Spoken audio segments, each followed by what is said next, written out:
Glucocorticoids such as dexamethasone may modulate inflammation-mediated lung injury and reduce progression to respiratory failure and death in COVID-19.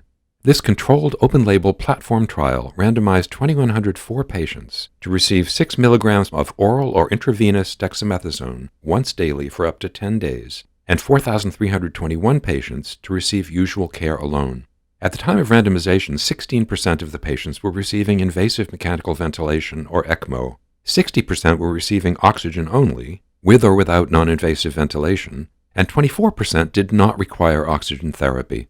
The primary outcome was all-cause mortality within 28 days after randomization, which occurred in 482 of the 2,104 patients, or 22.9%, in the dexamethasone group, and 1,110 of the 4,321 patients, or 25.7%, in the usual care group.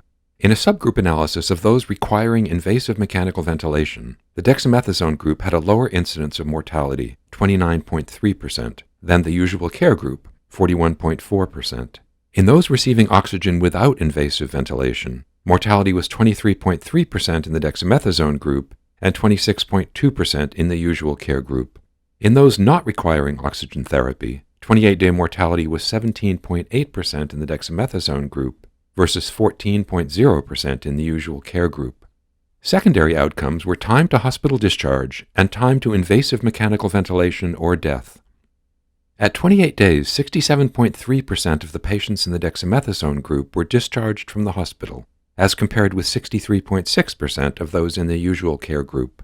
26.0% of the patients in the dexamethasone group progressed to invasive mechanical ventilation or death, as compared with 27.6% of those in the usual care group at 28 days.